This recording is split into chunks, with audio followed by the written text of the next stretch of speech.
Hey everyone, Emily Baker and Aaron Simons here. And Aaron, we are going to talk today about one of the biggest objections that we are hearing, which is from sellers.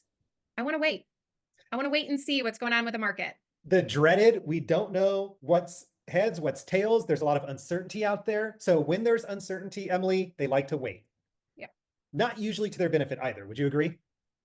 Oh, yeah. Uncertainty just leads to the fact that they're not clear. Yeah, and they still have a need, and waiting isn't going to usually benefit them. So the cool thing is, it's an easy objection to handle, and we've got a four-part framework that we're going to share with you that really takes that objection off the table. Are you ready for it? Yep. All right, so Emily, when that seller says, hey, we're going to wait, and they might say we're going to wait, blah, blah, blah. The first thing we always do, number one, is we come from curiosity. Hey, Yep. tell me more about your thoughts. Tell me more about what you're looking to do.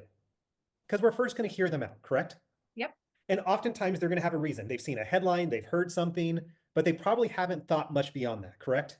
Hmm. Oh, hey, we hear the Fed's going to lower interest rates, stuff like that, Yep. right? So, number two is we're now going to have them justify it. Hey, so let me ask this question. What are you seeing? What are you hearing that's causing you to believe that that's actually going to happen or that's going to actually bring around better conditions for you to sell it? So what's causing you to believe, hey, what are you seeing? What are you reading that's causing you to believe that that's going to make conditions better? Yeah. Yes. Or one of my favorite questions, Aaron, is what do you gain by waiting? Yes. Because oftentimes they haven't thought it through. And by asking that question, we're not embarrassing them. We're not making them wrong. We're just having them really start to doubt, wait a minute, I haven't thought this through to the extent that I should have. What, and that's what we're doing. We want a little bit of doubt. And then what we're going to do is we're then going to talk about the actual conditions we are seeing which are dangerous in terms of them waiting. For example, there's five things out there that are not going in the seller's favor. Number one is inventory is increasing in most markets, correct? That's right. Number two, that means days on market is increasing for most markets. Hmm. Number three, price reductions are increasing in most markets. Yep. Number four, the number of listings expiring or failing to sell is increasing in most markets. And lastly, number five, the back on markets, which are the failed transactions, are at an all-time high and increasing in most markets. Hmm. So if you're talking to a seller, right, and we can say, hey, did you know that we're seeing these five things going up, which is not the direction they need to be going for things to be better in 1, 2, 3, 4, however many months, right?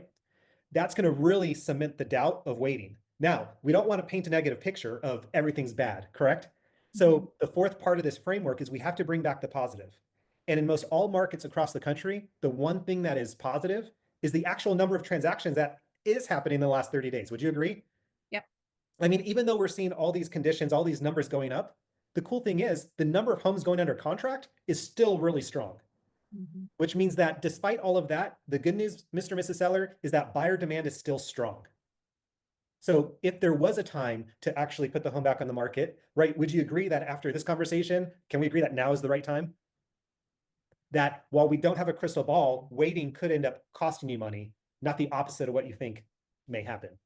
That's right. And history tends to repeat itself. And are they willing to hold on to the property for the next 5 to 7 years, right? Because the market tends to recycle every 7 to 10 years. In the last shift, it took 9 years exactly for properties to get back to where they were, right?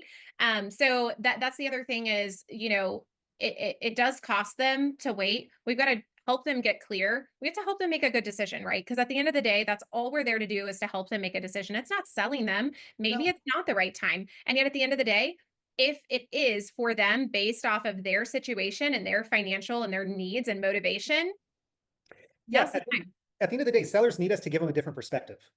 So we are here on this earth as great listing agents to give the sellers a different perspective than what they're looking at. It's why we still exist. If they didn't need this, we would have gone the way of travel agents years ago. They Yeah. need this different perspective. And so again, the four-part framework, number one, come from curiosity. Tell me more about that. Number two, go a little bit deeper. What causes you to believe that, or what will you gain by waiting? Number three, give them the market stats that are not working in their favor. And then number four, let's now share with them the one stat that is working in their favor, which is why they'd want to put it on the market now. That's right. All right, guys, don't let this objection stop you from helping those sellers. They want to sell, they need to sell. Go out, get them listed, get them sold.